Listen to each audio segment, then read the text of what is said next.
Take the beat to the street.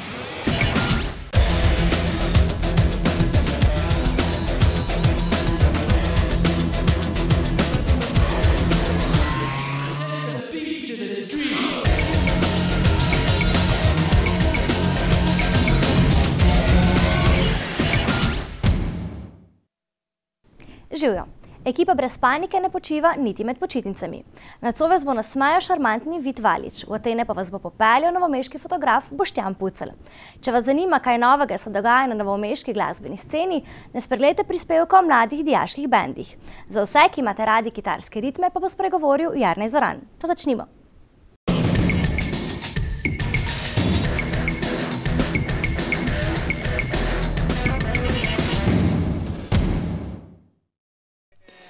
Vid Valič je bil pred medijsko izpostavljenostjo povezano z vodenjem enega številnih resničnostnih šovov Stand-up komik.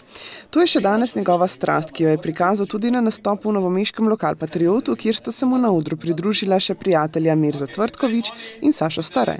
Z Mirzo se poznava že iz srednje šole, dobro prijatelja. S Staretom se poznava iz Impro lige in pa sem, ker me Franci, negatle, ker me Franci Judaš iz društva novomeških študentov sem povabil, sem pa rekel, da naredimo en tak dober večer in tako naprej in se pač ni odved, tako da od tukaj, doskrat skrat nastavljamo.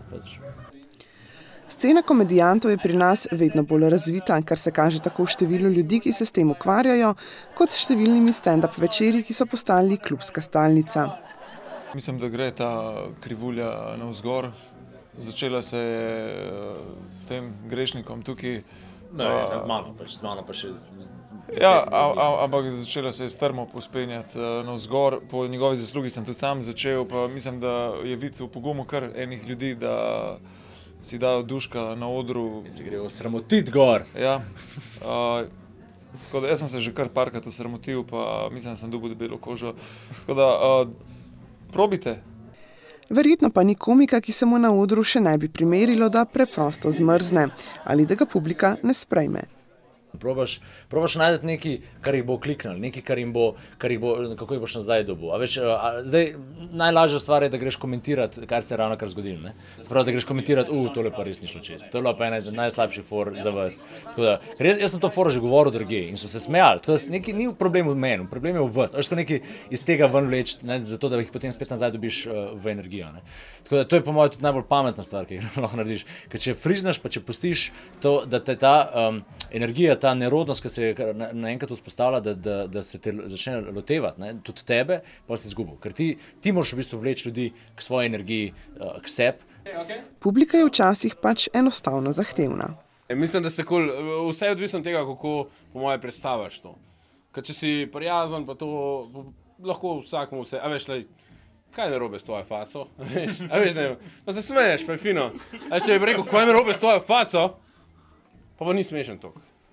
Pa tudi... Nič ni narobe. Ja, pa še pomemben je, da se najprej nasmejiš na svoj račun, mislim, jokaš, in pol si lahko vzameš šele pravico, da se na račun drugih. Kaj jaz sem tukaj računal predvsem na to, da ljudje vidijo mojo faco, pa vejo pač, a veš, to je največji joke na moja faca, moja faca. In pa pač lahko to Vid! Vid Valič je tukaj! Nobena skrivnost pa ni, da so stereotipi eden največjih prijatelj komedijantov. Komedija nekako temelji na stereotipih, oziroma ne da temelji, ampak zelo veliko je stereotipov, zato ker stereotipe vsi poznamo, se pravi, jih lahko ti potem žvečeš. V bistvu gre za način, kako predstavaš te stereotipe. Zdaj, če ti greš ti v tipi, veš, ne vem, seks fore, pa greš na vse, kar ljudje že pričakujejo, pa je lahko to pač samo smešno. Če pa ti najdeš nekaj iz enega stereotipa, kako obrniti, pa tako naprej, ti znavič pa pol smešen, da se res nasmijo, da res lahko zaploskate. Prvega ne pozabiš nikoli. Isto zagotovo velja tudi za prvi stand-up nastop pred smeha željnim občinstvom. Hvala Bogu, da ga je konc. Ta prvi nastop, ga imam posnetega. Jaz sem ga posnetega, on ga me snemal takrat, ja, in sem vesel, da ni še nikamor prišlo in ostaja zaklenjeno v mojem... Razen, ko boš na Mariju gost. Ne, tudi takrat ne. Pa to sem že bil, pa ne.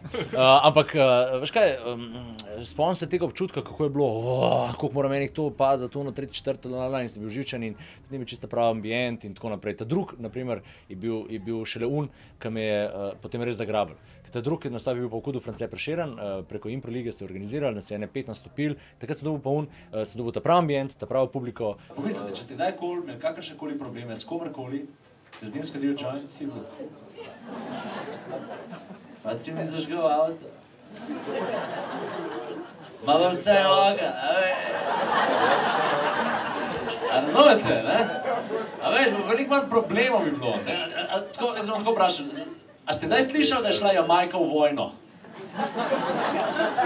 Sicer pa je ta nastop spadal tudi v obeležitev 20. obletnice delovanja Društva novomeških študentov. Glavni projekti naši se itak vejo, Park liga, cvičkarija, drugače pa za študente dosti teh avtobusni prevozi. Dosti smo skozi pomagali, ne vem, tudi na socialno pomoč, pravno, tu se mi zdi, da dosti pomagamo. Smo hodili pa tudi zdaj 20 let, ko imamo pač neki novo mesto v teh mesecev dnev pokazati, da pač kaj se večina, kaj delamo, pač te projekte, razni stand-upi, kot je bil danes, od potepisov do, ne vem, tečaj varne vožnje.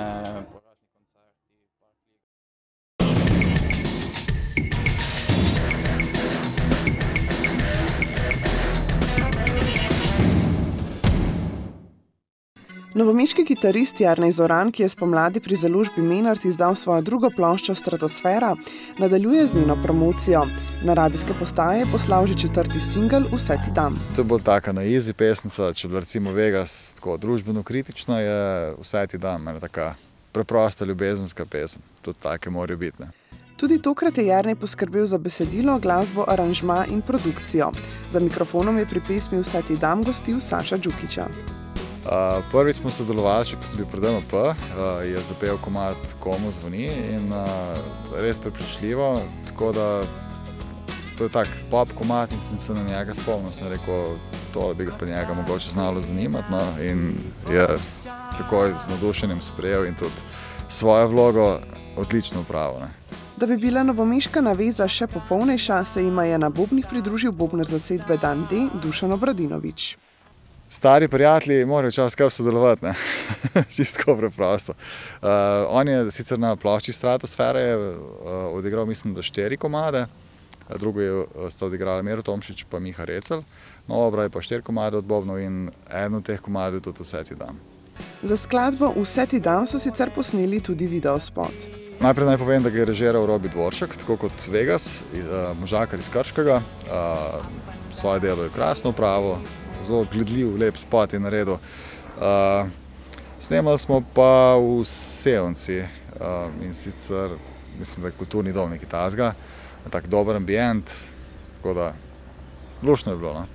Tako kot ostali 3 singli s plošče Stratosfera, se je Vse ti dam že uvrstil na glasbene lestvice. Ja, zaenkrat vsi 4 so se zelo dobro prijeli, recimo mogoče še najbolj do zdaj od teh Poljubi me. Edini brez videospota, ne, tudi ko mi grede, če povem. Vegas je en tak, bom rekel, družbeno kritičen rock komad, mogoče bolj profiliran, ni tako za širše množice, ali pa tudi, no, se ne vem, ne bom jaz o tem zdaj presojal. Vse ti dam je pa en tak radio-friendly, TV-friendly zadeva, no. Vegas je še zdaj na ene 2, sem zanj zasledil, tako da tudi po pol leta včasih znajo zadeve trajati, ne, ampak ne vem, 2-3 mesece pa sigurno, ne. Ene radijske postaje prej to zapopadejo, ene kasneje, ne, tako da v bistvu je dobro, ker se to malo razvleče, ne, da ni na vseh postajah naenkrat, ne, malo traja, ne. Po nekajmesečnem preigravanju in poslušanju lastne plošče je Jernej Stratosfero še vedno zelo zadovoljen.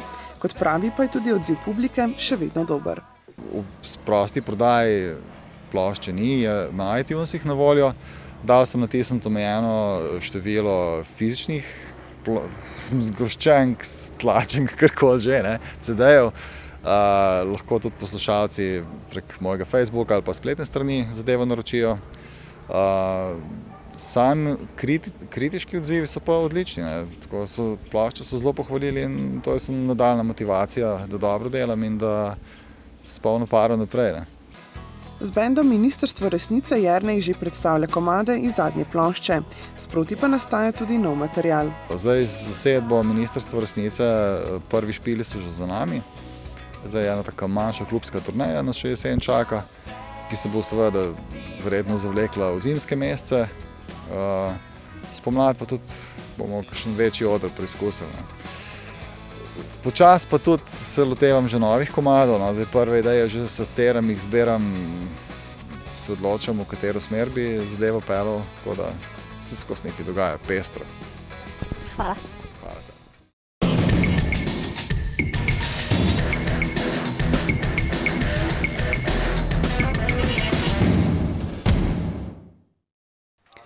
Boštjan Pucelj, večkrat nagrajeni novomeški fotograf, se je lani lotil povsem novega projekta. Pred enim letom je namreč v grških Atenah za svojo prvo maratonsko tekmo izbral traso, na kateri je bil pred 2500 leti ob zmagi prvič delno združenih Grkov nad Perzijci pretečen prvi maraton. Svoj tek je ovekovečil s fotografsko lečo iPhone 4. To je bilo že par let nazaj, sem začel nekaj fotografirati med tekom. Potem sem pa gotovil, da mi je to dejansko zelo všeč, prve rezultate, ki sem videl. In sem začel dobesedno, ko bi rekel, planirano trenirati. Šel sem v šolo Primoža Kopeta, Fit klub, in sem začel tam, ko bi rekel, na moč trenirati. Fotografiranje med tekom maratona je vse prej kot običajni podvig.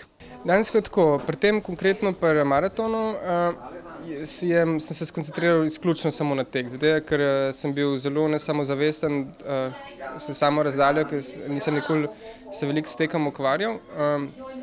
In sem dejansko se vse prilagodil v teku. Zbral sem si fotoaparat, tako da mi je to omogočil, naštimal sem se vse tako, da sem sproti fotografiral nemoteče na moj tek. Je pa res, da sem testiral, kako, zakaj, kako, mislim, vse stvari in rekel tekaško formo in fotografsko. Sicer pa je Pucelj med tekom naredil kar 3000 fotografij. Poanta je bila potem, da sem jaz dobesedno zamenjal koordinatni sistem in sem probal pokazati, probal narediti neko zgodbo, kako tekač doživi maraton, kako pač nekdo iz ulice fotografira nek maraton, ampak kako tekač doživi, kako se zabije v zid, kako pride čez cilj, kako začne, kako sreča svoje sotekače, v tem smislu, kako on doživlja svoj maraton. Tako da so tudi sama serija je tako narejena kot zgodba od začetka do konca. Maraton velja za eno najtežjih vzdržljivostnih izkušenj, o kateri je priznani japonski pisatelj Haruki Murakami napisal kar celo knjigo. Že sam tek me je zasvojil, tako da jaz rad tečem, rad uživam v tem, pa ne, tudi če recimo mi pravimo temu, da crkneš, ne glede, da če crkneš, uživaš v tem, ker pač veš, da dobro delaš, da se trudiš, da ti gre. Jaz dejansko na teke ne hodim rekreativno, jaz grem do konca, ker se počutim tudi tako, da probaš, da živiš neko novo izkušnjo, ne zato, da bom glih umrl, ampak zato, da dobiš neko katarzo, doživiš. Menda pa vsak tekač na svojem prvem maratonu doživi tudi psihofizično krizo, s katero se spopade na svoj način. Dejansko se sploh nisem zavedal, da je to kriza. Potem, ko sem nazaj razmišljal, kaj je sploh bilo narobe, se potem ti je vse jasno. Jaz sem konkretno na maratonu sem vzel 2 gela, dejansko mi je pa zmanjkalo cukra in če bi mogoče imel več te, ko bi rekel, municije, bi mogoče lažje preživel, ampak v Atenah je tako, da se prvi del zelo vzpenja in takrat mi je super šlo, je letelo res in potem, ker naenkrat, ko se je pa prevesil ta hrib v dolino, sem pa mislil še malo, pa bom v cilju in dejansko je bilo šlo vse narobe. Pucelj je sprejel izziv in v roke prijel najbolj osnovno in ljudsko fotografsko orodje, mobilni telefon. Jaz sem pač testiral, kako čem pač najbolj preživeti, ker vemo, da vsi fotoaparati so kar težki. Če je pol kila, neseš 42 km, tudi ni tako enostavno. Tako da sem testiral te majhne fotoaparate in sem prišel do tega, da je dejansko iPhone, pač nek mobilni telefon, najboljši za to stvar, je zelo učinkovit, zelo hiter, baterija je dosti zdržljiva in rezultati so čisto sprejemljivi, zato ker že naprej sem vedel, da bodo fotografije zamegljene in neostre in to bi tudi moja poanta tega, ker tako doživljaš ti svet. Pucelj je le usmeril aparat v objekte, ki jih je hotel ovekovečiti. Ob tej priložnosti je izdal tudi fotozvezek z naslovom iMarathon. Ko je bila moja izmerna želja v fotografiji tudi, da bi delal neke knjigce, pač danes je to zelo nemogoče pri tej situaciji, težko najdeš založnika.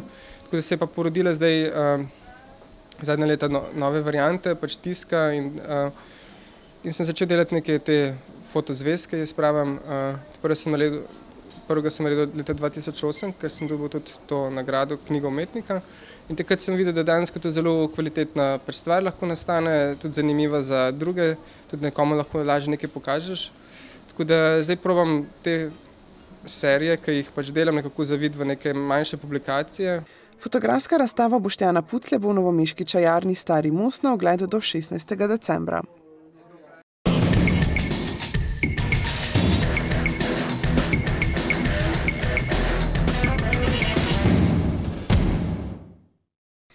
Novomeški lokal Patriot je na svojem odru pred kratkim gostil nekoliko manj znane glasbene ustvarjalce.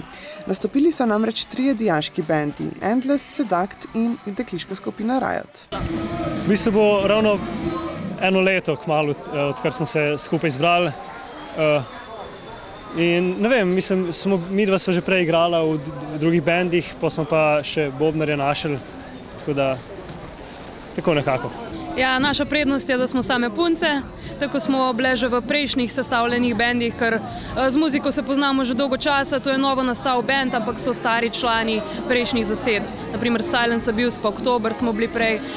Razmeroma isti člani, smo se odločili, da bomo same punce, ker se pač s fanti v bendu ni dobro razumeti, ker so malo po svoje, ne? Fanti zasedbe Endless izvajajo vse od bluza, funka, rocka do metala. Trenutno preigravajo zgolj priredbe. Vse, največ pa rock, pa hard rock. Mi igramo to, kar igra Endless, mi igramo vse v bistvu, ne, mešamo se z vsemi muzikami, nismo opredeljeni stilom, no, to je to. So pa tudi s priredbami uspeli ogreti mlado novomeško publiko. Občutki so bili fenomenalni, publika je bila huda, iz komada v komad je napetost naraščala, res zakon. Zasedba Seduct pa poleg priredb izvaja tudi avtorske komade, avtor katerih je Ambrož Pušnik. Videvam, da je alternativni rock, ker ni čist navaden. Malo tršo. Priredbe pa razne, tudi Siddharta ali pa Nirvane, System of a Down. Imamo kar svoje komade, ja. Že v bistvu 6, pa eden je v nastajanju. Mislim, načeloma komade pišem jaz, ampak to ni nič, ona dva nista nič manj pomembna, ker na koncu vsi damo skupni zvok skupini. Mislim, jaz sem dosti tako družbeno kritičen in čeprav pa se tudi malo eksperimentiram z drugačnimi stili besedil, ampak načeloma je rdeča nit ta družbena kritika. Dekleta iz zasedbe Riot pa so se pri svoji glasbi podale na drugo stran roka. Imajo tudi 2 svoji skladbi, ki pa sta nastali v prejšnjih sestavah benda. Prisegamo na stari rok, zaradi tega, ker vedno vsi špilajo neko alternativo, pa garažni bendi obstajajo. Mi smo se pa spustili na stari rok, ker nam je to najprej v krvi, nam je zabavno, tako da malo kombiniramo našo željo z željo ostalih. Imamo 2 avtorska komada, ki sta že kar poznana tudi od prejšnjih bendov, smo jih pač prenesli v ta bend, Za nazaj pa Hladen dan. Drugače pa preigravamo pač stari rok in ko se bo nabralo teh avtorskih komadov, kar upam kmalu, bomo probali narediti kaj več, mogoče tudi CD, odvisno od usode. Pravijo, da se tako za sestavo zasedbe kot za ime niso odločile zaradi ruske feministične skupine Pussy Riot. Ne, sploh ne. Mi smo upali, da to ne bo prva povezava, za katero bi ljudje pomislili. To je nastalo čisto spontano, ker mi predstavljamo nek nemir v glasbi, nek upor v glasbi s tem, da še vedno uprizarjamo stari rok, ne? In to je pač v nasprotju z sedanjostjo, tako da to je neka povezava. Prodor na glasbeno sceno je vsem 3 zasedbam nekoliko otežen, saj se trenutno klasificirajo kot mlad lokalni bend. Zasedba Seduct pa za svojo prepoznavnost skrbi tudi z udeleževanjem številnih natečajev. Ja, v bistvu smo skoraj začeli z natečajem Drugstock, kjer smo tudi pobrali glavno nagrado, to je natečaj tekmovanja dijaških bendov, kjer smo tudi pobrali glavno nagrado. Drugače pa, kot je Gašper že rekel, smo šli na ta razpis Vala 202. Drugače probamo se prijaviti na čim več natečajev, ker je to res tako, lahko so dobro odskočna deska za naprej. Imajo pa člani vseh treh zasedb željo, da se z glasbo ukvarjajo še naprej. Če ne bomo igrali v tej zasedbi, bomo pa v kateri drugi. V glavnem mi bomo nadaljevali naprej, ker smo vsi glasbeniki po duši. Zato, ker smo endless, neskončni. Glede na okoliščine smo zamenjali že 3 zasedbe, zato ne morem garantirati, da bo to tudi ostalo, ampak mi delamo na tem, seveda kot vsak bend, da bi ostali čim dlje skupaj, ampak tukaj so še druge obveznosti, ki pridejo zraven, ampak mislim, da tako, kot smo se zdaj ujele, same ženske, namreč mislim, da bi znalo kar dolgo trajati. Tako da mislim, da je naša prihodnost, če tako gledam, precej pozitivna. Pričakujem še par špilov po Novem mestu, potem pa mogoče tako kakšno turnejo po kakšnih klubih.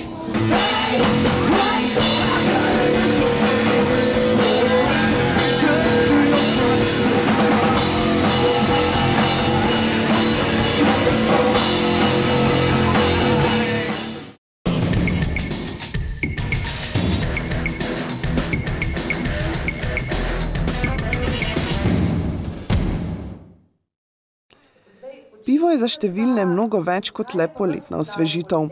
Borivoju Repetu pomeni tako veliko, da je o njej napisal knjigo z naslovom Zgodovina piva na Slovenskem.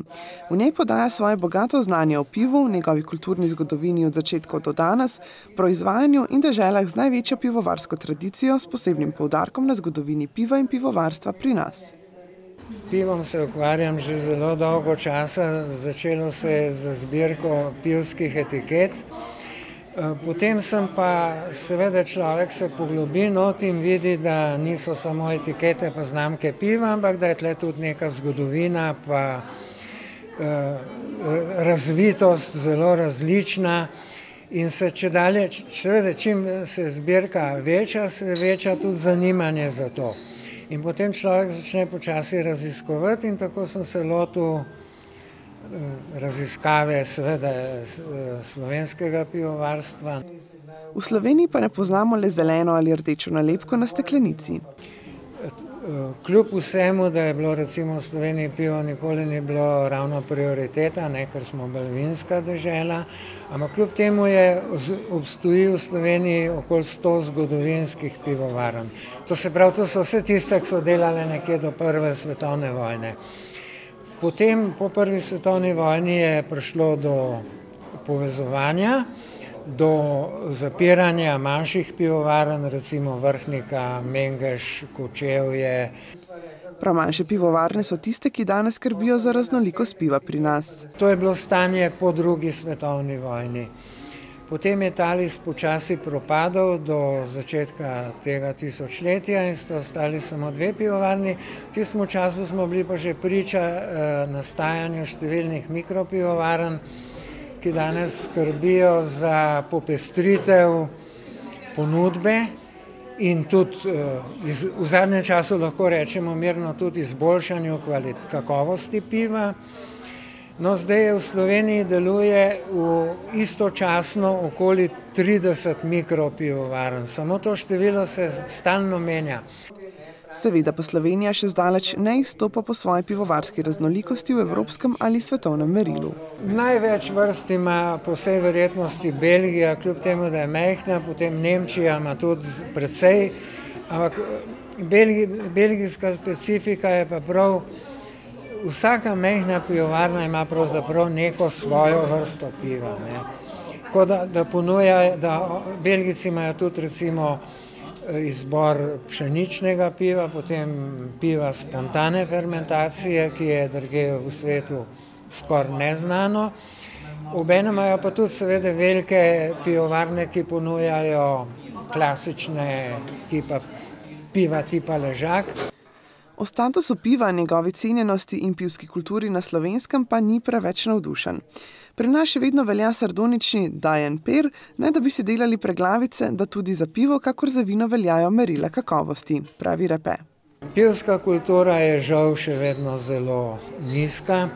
Ljudje ne poznajo, ker je tudi ponudba pivovarn je majhna. Union in Laško ponujata v bistvu samo osnovno temno in svetlo pivo, pa nekaj teh mešanic te radlerji so danes zelo popularni, pa mešanice z raznimi viskiji, pa tekilami, pa tako naprej. Dočim mikropivovarne so pa že zdaj začele počasi skrbeti tudi za različno ponudbo. Na raznih trgovinskih policah in v bifejih pa lahko v zadnjem času zaznamo vedno več vrst piva. Neštete majhne mikropivovarne, pa recimo samostanske pivovarne pa ponujajo od najbolj blagih vrst do najmočnejših vrst, ki so tudi močnejše od povprečnega vina. Recimo ta opatijska piva, dubel pa tripel, imajo tudi 10 in več procentov alkohola, dočim nekatere pivovarne imajo pa tako lahka piva, da bi skoraj jih lahko šteli med brezalkoholna, to so piva z 1,2% alkohola. A pri pitju alkohola morajo biti vsi seveda previdni, še posebej, če nameravajo še isti večer za volan.